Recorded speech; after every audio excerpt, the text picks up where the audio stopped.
Pinangan Turki di tengah ketidakpastian Andre Onana. Masa depan Andre Onana di Manchester United kembali menjadi topik perbincangan hangat setelah beredar laporan mengejutkan mengenai potensi kepindahannya. Menurut informasi yang dilansir media Turki, Takvim, klub raksasa Super League, Trabzonspor, telah mengajukan tawaran pinjaman untuk kiper asal Kamerun tersebut. Mengingat bursa transfer Turki masih akan dibuka hingga tanggal 12 September mendatang, transfer ini masih mungkin terjadi, menambah babak baru yang penuh ketidakpastian dalam perjalanan karir Onana. Sejauh musim ini, Onana hanya mencatatkan satu penampilan kompetitif untuk United, yaitu dalam kekalahan mengejutkan di Piala Liga Inggris. Posisinya semakin tidak aman dengan kehadiran dua penjaga gawang baru. Situasi ini membuat Onana, yang pernah menjadi andalan, kini berada di persimpangan jalan dan posisinya kian tertekan di Old Trafford. Dengan minimnya kesempatan bermain, masa depan pemain berusia 29 tahun itu dipertanyakan. Meskipun sebelumnya ia menyatakan tekadnya untuk bertahan dan berjuang demi tempat utama, realitas di lapangan mungkin memaksanya untuk mempertimbangkan opsi lain. Kepindahan ke Trabzonspor tidak hanya akan memberinya kesempatan tampil reguler, tetapi juga memungkinkan Andre Onana untuk menghidupkan kembali performanya, jauh dari tekanan di Manchester. Keputusan finalnya akan menjadi sorotan dalam beberapa hari mendatang.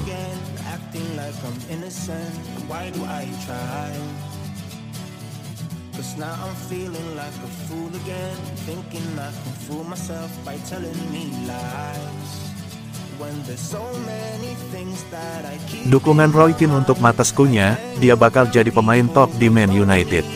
Sebuah dukungan diberikan Roy Keane kepada Matheus Cunha. Ia percaya penyerang asal Brasil itu bakal jadi pemain yang top untuk Manchester United. Dengan harganya yang mahal, ada ekspektasi besar pada diri Cunha. Namun sejauh ini, penyerang asal Brasil itu masih belum kunjung mencetak gol bagi Man United. Belakangan mulai ada beberapa pihak yang meragukan kemampuan Cunha, dan melabelinya sebagai rekrutan gagal. Namun Keane yakin bahwa Cunha bakal jadi pemain top untuk Man United. Dalam wawancaranya di Sky Sports, Keane mendukung penuh Cunha untuk bersinar di Man United.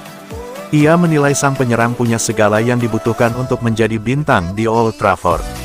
Saya rasa Cunha bakal jadi rekrutan yang top bagi United. Dia punya aura yang bagus dan terlihat selayaknya pemain Manchester United. Ia mampu menaklukkan pemain manapun. Dia mengalami cedera di akhir pekan kemarin. Semoga cedera yang ia alami tidaklah serius.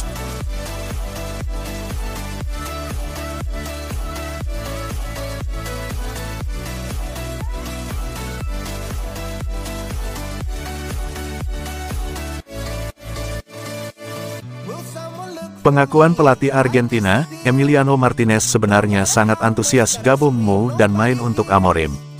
Kabar kepindahan Emiliano Martinez ke Manchester United sempat berembus sangat kencang. Namun, transfer kiper andalan Aston Villa itu pada akhirnya urung terjadi. Di tengah situasi tersebut, sebuah pengakuan menarik datang dari sosok terdekatnya. Sang pemain ternyata begitu bersemangat menyambut prospek bermain di Old Trafford. Kegagalan transfer ini pun meninggalkan jejak pertanyaan besar bagi para pendukung Setan Merah.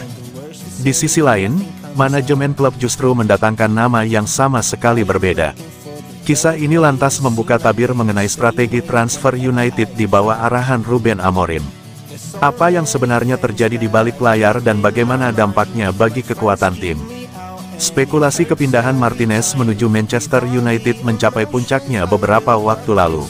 Namanya bahkan tidak masuk dalam skuad Aston Villa saat takluk 0-3 dari Crystal Palace pada tanggal 31 Agustus. Kini, kiper berusia 33 tahun itu telah kembali bergabung dengan tim nasional Argentina. Pelatih kepala timnas, Lionel Scaloni, akhirnya buka suara mengenai kondisi psikologis pemainnya. Scaloni mengonfirmasi bahwa anak asuhnya itu memang sangat antusias dengan ide kepindahan ke United. Emi baik-baik saja. Pada akhirnya, transfernya tidak terjadi, tetapi kemarin Selasa adalah hari ulang tahunnya dan saya melihatnya bahagia. Tentu saja, dia pasti sangat antusias dengan ide bermain untuk Manchester United, seperti yang orang-orang katakan, tetapi dia adalah anak yang positif.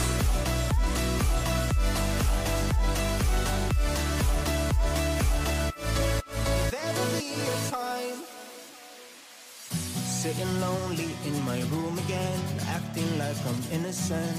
Why do I try? 'Cause now I'm feeling like a fool again, thinking I can fool myself. Pengakuan Benjamin Šeško, Premier League jauh lebih susah ketimbang Bundesliga. Pada musim panas ini, Šeško resmi membuka lembaran baru dalam kariernya. Dia pindah dari RB Leipzig untuk bergabung dengan Manchester United. Sudah hampir sebulan sang striker menjadi pemain setan merah. Namun, striker timnas Slovenia itu sejauh ini masih kesulitan untuk mencetak gol bagi MU. Šeško baru-baru ini mengakui bahwa ia memang masih belum bisa tampil maksimal di MU. Dia menilai dirinya masih butuh penyesuaian dengan sepak bola Inggris. Dalam wawancaranya dengan Ekipa, Šeško mengakui bahwa dirinya belum sepenuhnya terbiasa dengan sepak bola Inggris. Dia menilai tingkat kesulitan Premier League jauh lebih tinggi dibanding Bundesliga. Level pertandingan di sini Premier League jauh lebih tinggi ketimbang di Bundesliga. Para pemain lawan dan juga rekan setim di sini levelnya jauh lebih superior, karena memang sepak bola Inggris adalah kompetisi terbaik di dunia sepak bola, ujar Šeško. Lebih lanjut, Šeško menyatakan bahwa ia tidak patah semangat hanya karena Premier League memiliki tingkat kesulitan yang sangat tinggi. Dia optimistis bisa menaklukkan kasta tertinggi sepak bola Inggris itu karena perlahan-lahan mulai beradaptasi dengan gaya permainan di Inggris.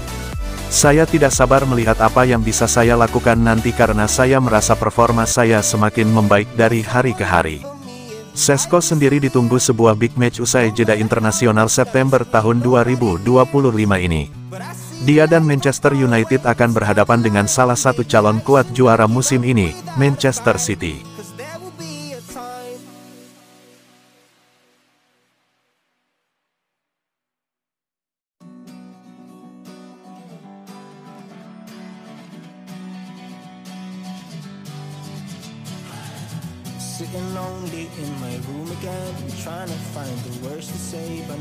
Sir Jim Ratcliffe veto kepindahan Kobbie Mainoo dari Manchester United. Manchester United mengambil langkah tegas mencegah kepindahan gelandang muda berbakat mereka, Kobbie Mainoo, pada jendela transfer musim panas 2025. Menurut laporan terbaru, termasuk dari Bola.net, salah satu pemilik klub, Sir Jim Ratcliffe, secara langsung memutuskan bahwa Mainoo tidak boleh meninggalkan klub. Kobbie Mainoo memang menaruh keinginan untuk mendapatkan peluang bermain yang lebih konsisten. Dengan persaingan ketat dari sosok seperti Bruno Fernandes, sang pemain sempat mengajukan permintaan untuk pindah dengan status pinjaman agar mendapat menit bermain lebih banyak dan menjaga peluangnya untuk masuk skuad Inggris bagi Piala Dunia 2026.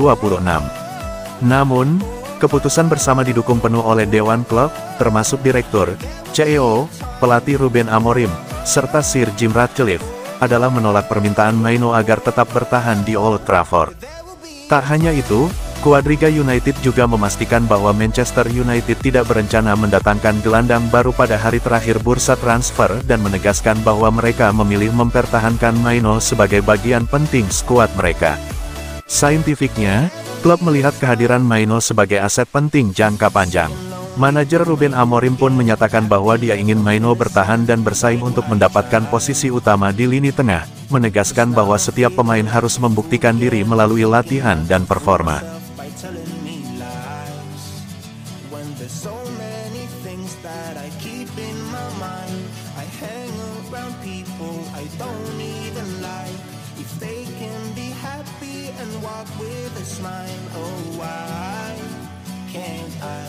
Kritik pedas untuk Man United, Ruben Amorim jadi korban terbaru kegagalan manajemen transfer. Manchester United kembali mendapat sorotan tajam setelah aktivitas bursa transfer musim panas dinilai tidak mampu memenuhi kebutuhan tim. Kritik paling keras datang dari Mark Goldbridge melalui platform The United Stand dengan nada pesimistis mengenai masa depan Ruben Amorim.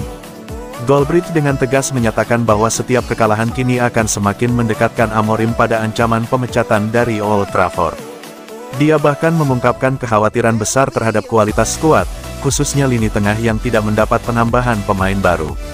Meskipun hasil buruk nantinya bisa mengakhiri masa jabatan Amorim, Goldbridge menegaskan kesalahan tidak sepenuhnya berada di pundak sang pelatih. Menurutnya, manajemen United sekali lagi gagal memberikan dukungan yang tepat melalui strategi rekrutmen yang salah arah. Goldbridge menyoroti 4 rekrutan baru United pada musim panas ini dengan penilaian yang kritis. Menurutnya, meskipun Cunha dan Mbeumo mungkin merupakan pemain-pemain berkualitas, jumlah tersebut masih jauh dari memadai untuk membenahi skuad yang musim lalu terpuruk di peringkat 15. Kegagalan mendatangkan gelandang berkualitas dianggap sebagai kesalahan paling fatal dalam strategi transfer kali ini.